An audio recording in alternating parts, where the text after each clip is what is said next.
మనం ఆరాధిస్తున్న దేవుడు సార్వభౌముడు, సర్వాధికారి. ఆయన ఏమైనా చేయుటకు సామర్థ్యము కలిగిన వాడు. ఎండిపోయిన కర్రను చిగురించుటకు సమర్థుడు ఆయన ఇష్టం. కాదంటానికి మనమెవరం అండి? ఈ సంగతులన్నీ ఎరిగినటువంటి యెహెజ్కేలు ప్రవక్త అంటాడు కదా, చక్కని సమాధానం ఇచ్చాడు. ఏమో ప్రభువా, అది నీకే తెలియను. నీవు ఏదైనా చేయగలవు, అది బ్రతకాలంటే బ్రతికిగలవు, అక్కర్లేదనుకుంటే అటు ఉంచేయగలవు, ఏదైనా నీ ఇష్టం అన్నాడు. ప్రభు అన్నారు కదా, ప్రవచనం ఎత్తు పలుకు అన్నాడు.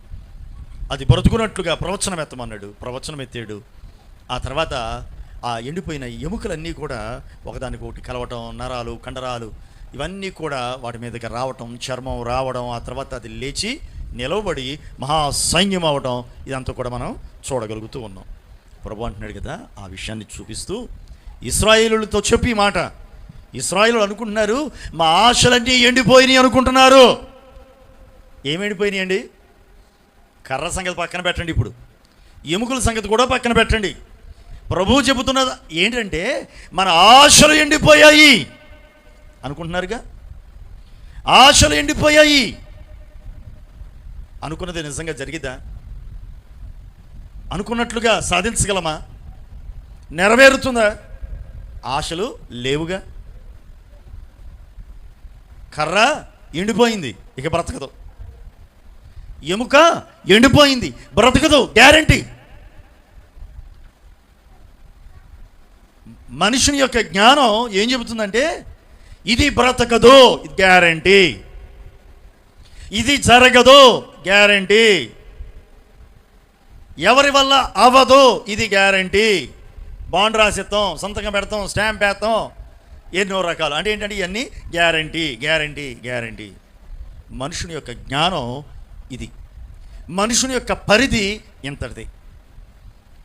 మనము మన పరిధిలో ఆలోచన చేసి కొన్నిటినేమో డిక్లేర్ చేసేస్తాం, ఇవి జరగవు అని. కానీ దేవుని దగ్గరికి వస్తే అలా కాదుగా. ఆయన ఏమైనా చేయుటకు సమర్థుడు. ఉన్నవి లేనట్టుగా, లేనివి ఉన్నట్టుగా చేయుటకు సమర్థుడు, శక్తిమంతుడు. నేను ప్రకటిస్తున్న యేసు. Praise the lord. బ్రతకగలవు, ప్రవచనం ఎత్తు అన్నాడు. విశ్వాసంతో పలుకు అన్నాడు. విశ్వాసంతో పలికేడంతే. మహాసైన్యమై లేచి నిలిచిన. నేటి దినాల్లో మనం కూడా అంతేనండి. విశ్వాసంతో మనం కూడా పలకాలి. సమస్య ఉందా? ఆ సమస్య పరిష్కారం కొరకు మనం చేయాల్సిన పని విశ్వాసంతో పలకటమే. అందుకే పౌలు గారు అంటారు, విశ్వసించి తిని గనుక మాటలాడి తిని అంటాడు. విశ్వాసం ఉంది కాబట్టి మాట్లాడుతున్నా, విశ్వాసం ఉన్నది కనుక మాట్లాడుతున్నా. మనం ఆరాధిస్తున్న దేవుడు మన విశ్వాసాన్ని గణపరిచే దేవుడే తప్ప అవమానపరిచేవాడు కాదు. విశ్వాసంతో మనం పలకాలండి, విశ్వాసంతో ఒప్పుకోవాలి, విశ్వాసంతో ప్రార్థించాలి. దేవుని యొద్దకు వచ్చి ప్రార్థన చేస్తున్నటువంటి మనము విశ్వాసంతో ప్రార్థించాలి. ఆయుధం ఇది ఒక్కటే. మనం కలిగి ఉండాల్సింది విశ్వాసమే. విశ్వాసంతో మనం మాట్లాడగలిగితే దేవుడు కార్యాలు జరిగిస్తాడు. ఈ యెహెజ్కేలు చేసిన పనిది విశ్వాసంతో ప్రవచనం ఎత్తి మాట్లాడాడు. మహాసైన్యముగా లేచి నిలిచాయి. ప్రభు అన్నాడు కదా ఇశ్రాయేలుతో చెప్పి మాట. మన ఆశలు విఫలమైపోయాయి అని అనుకుంటున్నారు ప్రజలు.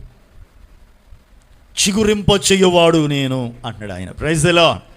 చిగురింప చెయ్యువాడు ఆయన. ఆయన చిగురింప చేసేవాడు.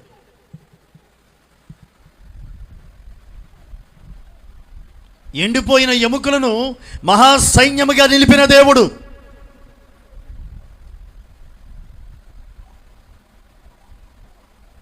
ఆయనకు అసాధ్యమైంది ఏముంది? అహరోను చేతికర్ర కేవలం ఎండిపోయిందేగా, చిగురింపజేశాడు. ఈ మధ్యాహ్నపు వేళ ఒక దైవ సేవకుడికి నేను మీకు చెప్పగలిగినది ఏంటంటే, ప్రభు మనల్ని ఎన్నుకున్నాడండి.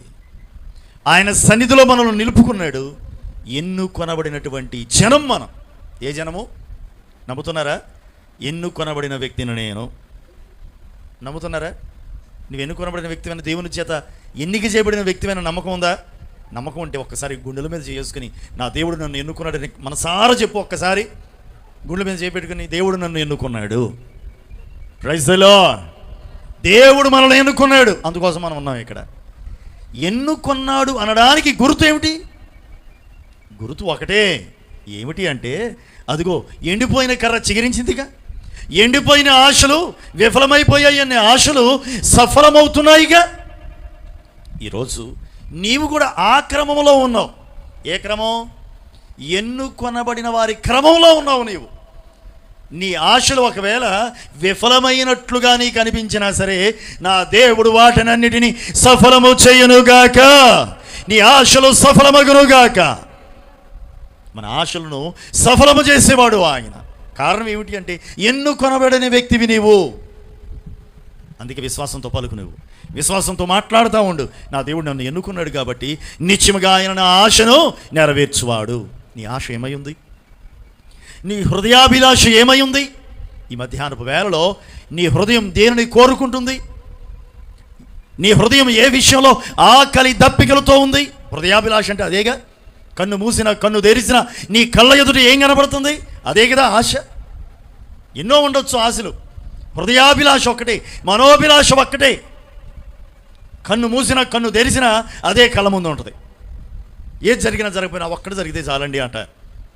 ఆశలు ఎన్నో ఉండవచ్చు, ఆశయాలు ఎన్నో ఉండవచ్చు, ఎన్నో సాధించాలని తపన ఉండవచ్చు. కానీ వాటన్నిటిలో ముఖ్యమైనది ఏదో ఒకటి ఉంటుంది కదా. మనోభిష్టం అంటారు దాన్ని, హృదయ వాంఛ అంటారు దానిని. హృదయ వాంఛ. నా దేవుడు మీ హృదయ వాంఛలను తీర్చునుగాక. అందుకు గుర్తు అదిగో ఎండిపోయిన కర్ర. ఎండిపోయిన కర్ర. ఇది ఒక సూచనగా ఉండునట్లుగా, ఆనవాలుగా ఉండునట్లుగా ఈ కర్రను నిరంతరము ఆ నిబంధన మందసంలోనే ఉంచు. దాన్ని చూసినప్పుడల్లా గుర్తుపెట్టుకోవాలి, ఎన్నుకొనబడిన వ్యక్తి యొక్క కర్ర చిగురించింది.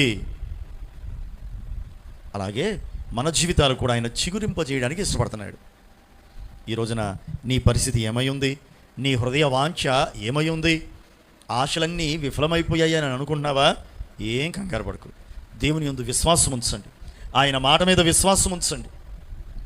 అహరోను చేతి కర్రను చిగురింపజేసిన దేవుడే ఎండిపోయిన ఎముకలతో నిండినటువంటి లోయను మహాసైన్యముగా మార్చిన ప్రభువే మన మధ్య సంచరిస్తున్నాడు. ఆయన నీ యొక్క హృదయ వాంఛలను ఆయన నెరవేర్చువాడు. నీ ఆశలను నెరవేర్చువాడు. ఎండిపోయిన ఆశలను తిరిగి జీవింపజేస్తాడు, తిరిగి చిగురింపజేస్తాడు. కారణం ఏమిటి అంటే ఏం లేదు, ఒకటే కారణం.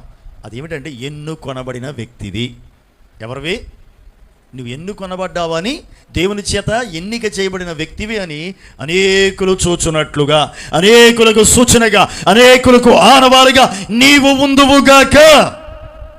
మనం అనేకులకు ఆనవాలు, గురుతు. వీరు దేవుని పిల్లలు, వీరు యెహోవాను ఆశీర్వదించబడిన వారు అని అనేకులు చెప్పుకున్నట్లుగా నా దేవుడు మీ పక్షంగా నిలచి